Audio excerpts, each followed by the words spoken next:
இன்னைக்கு இந்த வீடியோவில் ஒரு அதிரடியான ஜோதிட தாள்களை தான் இப்போ இந்த வீடியோவில் வந்து பார்க்க போகிறோம்.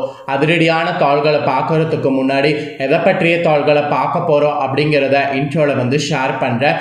எதை பற்றிய தாள்களை பார்க்க போகிறோங்கிறத இன்ட்ரோவில் வந்து ஃபஸ்ட்டு தெரிஞ்சுக்குங்க. தற்போது 2025 ஆண்டில் மிக முக்கியமான ஆங்கில மாதத்தில் 9வது மாதமானது நடந்துட்டுருக்கு. ஆண்டு பிறந்ததே தெரியல, 8 மாதம் முடிந்து 9வது மாதம் ஸ்டார்ட் ஆயிருச்சு. இந்த மாதம் ஸ்டார்ட் ஆனதுலேருந்து நிறைய சம்பவங்கள் நடந்துட்டுருக்கு. ஆக்சுவலி செப்டம்பர் மாத ராசி பலன்லேயே இந்த மாதம் எந்த அளவுக்கு எச்சரிக்கையான மாதங்கிறத சொல்லியிருந்தேன். இப்போ பயங்கரமான ஒரு எச்சரிக்கையான நாள் செப்டம்பரில் வர இருக்கு.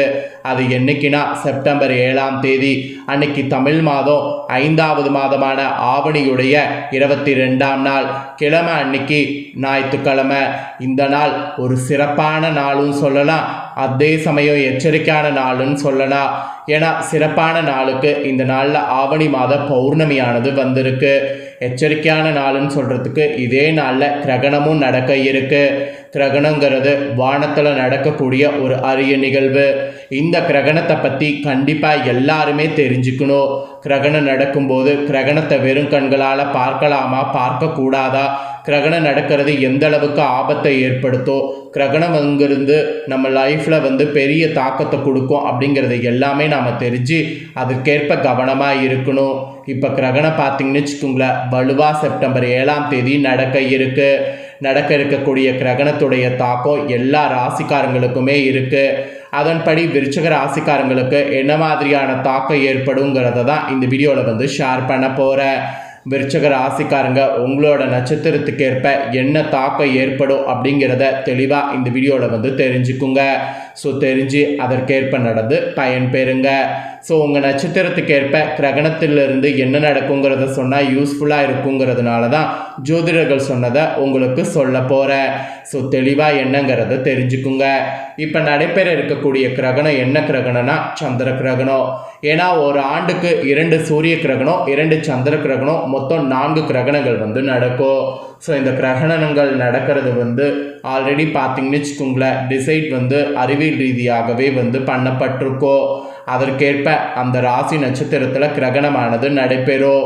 அதை பற்றிய டீட்டெயிலை நாம் தெரிஞ்சுக்கிட்டு உஷாராக இருக்கணும்.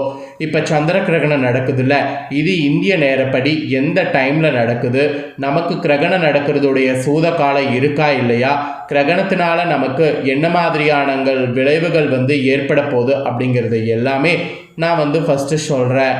அதை முதல்ல இந்த வீடியோவில் வந்து தெரிஞ்சுக்குங்க. அதுக்கப்புறம் உங்கள் ராசி நட்சத்திரத்துக்கான பலனை அதிரடியாக பார்க்கலாம். அதுக்கு முன்னாடி சூரிய கிரகணம் சந்திர கிரகணம் 2 இருக்குல்ல, இது 2க்கும் இருக்கக்கூடிய டிஃப்ரென்ஸ், அதாவது மேஜர் டிஃப்ரென்ஸ் என்னங்கிறத சொல்கிறேன். அதை முதல்ல இந்த வீடியோவில் வந்து தெரிஞ்சுக்குங்க. அதுக்கப்புறம் உங்களுக்கான பலனை இந்த வீடியோவில் வந்து அதிரடியாக பார்க்கலாம். ஆக்சுவலி பூமிக்கும் சூரியனுக்கும் நடுவில் சந்திரன் வந்து சூரிய ஒளினை பூமியில் படவிடாமல் சந்திரன் மறைப்பது சூரிய கிரகணம் என்று அழைக்கப்படும். அதே போல் சந்திரனுக்கும் சூரியனுக்கும் நடுவில் பூமி சுழலும் போது பூமியின் உள்ள சந்திரன் மீது பட்டு அதன் ஒளியை வந்து தடுக்கும். இந்த நிகழ்வு சந்திர கிரகணம் என்று அழைக்கப்படும். ஸோ இதுதான் சூரிய கிரகணக்கும் சந்திர கிரகணக்கும் இருக்க டிஃப்ரென்ஸ். அந்த வகையில் கடந்த மார்ச் மாதம் 2025 ஏற்கனவே ஒரு சந்திர கிரகணம் நிகழ்ந்திருக்கு.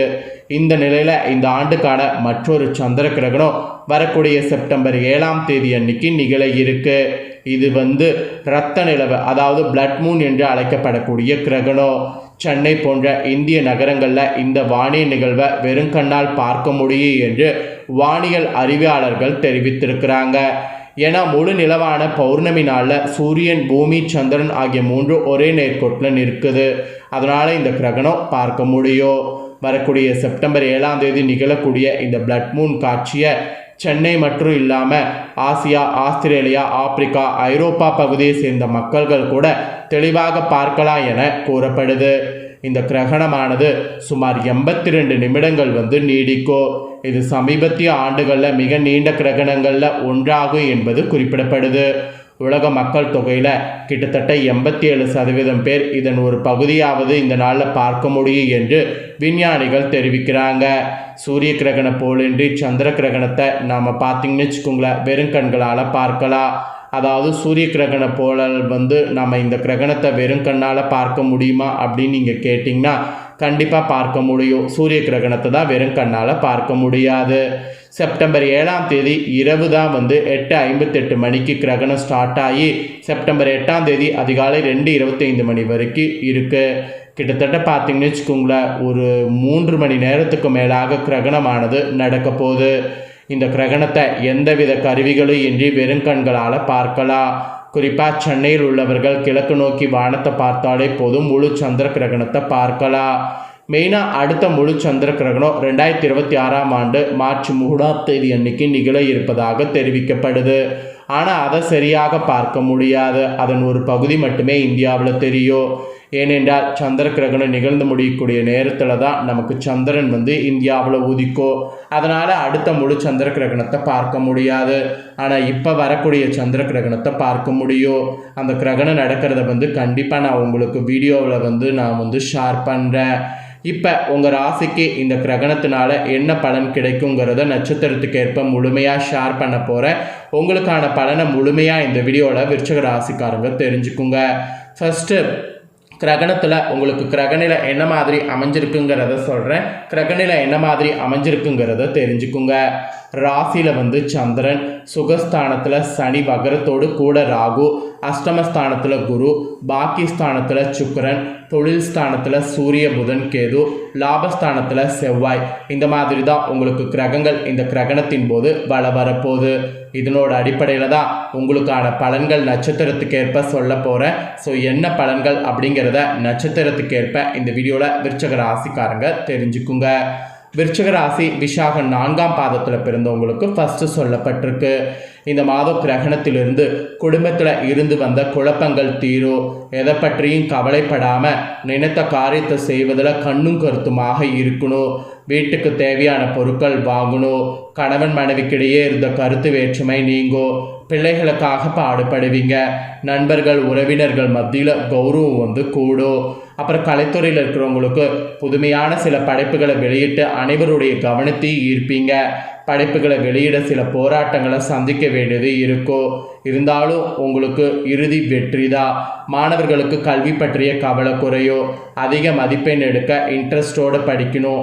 ஸோ விசாகம் 4ஆம் பாதத்தில் பிறந்த விருச்சிக ராசிக்காரங்களுக்கு இப்படியெல்லாம் பலன் இருக்குது. இதற்கேற்ப நடந்துக்குங்க என்பது குறிப்பிடப்படுது.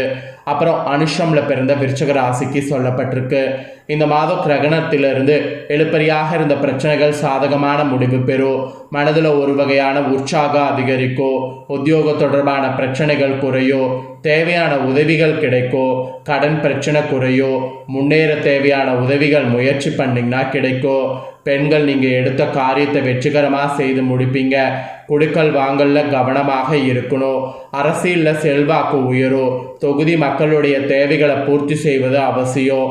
கட்சி தலைமையின் அன்புக்கு பாத்திரமாவீங்க.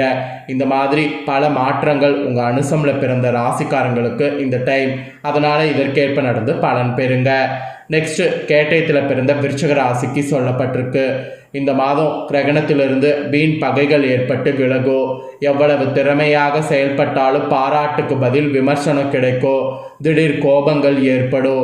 வீண் செலவு இருக்கும். பிடிவாதத்தை தவிர்ப்பது நன்மை தரும். அதனால் பிடிவாதங்கிறது கண்டிப்பாக இருக்கக்கூடாது. குடும்பத்தில் இருந்து வந்த மனநோகும்படியான சூழ்நிலைகள் மாறும். ஆனாலும் அனைத்து விஷயங்கள்லையும் நீங்கள் அனுசரித்து செல்வது நல்லது. கணவன் மனைவிக்கிடையே எதிர்பாராத மனவருத்தம் ஏற்பட்டு நீங்கும். பிள்ளைகள் பற்றிய கவலை உண்டாகும். நிதானமாக செய்யக்கூடிய செயல்கள் வெற்றி தரும். அதனால் எது செய்கிறதா இருந்தாலும் நிதானமாக செய்யணும். இது கேட்டயத்தில் பிறந்த விருச்சிக ராசிக்கு சொல்லப்பட்டிருக்கு. ஆக மொத்தம் விருச்சிக ராசிக்காரங்க உங்கள் நட்சத்திரத்துக்கு ஏற்ப இந்த கிரகணத்தினால என்ன பலன் பெறுவீங்களோ அதை டீட்டெயிலாக ஷேர் பண்ணிட்டேன். ஷேர் பண்ணதை தெரிஞ்சிருப்பீங்க. தெரிஞ்சதுக்கேற்ப நடந்து பயன் பெறுங்க. அப்புறம் நீங்கள் இந்த கிரகணத்தில் செய்ய வேண்டிய ஒரு பரிகாரம் இருக்குது.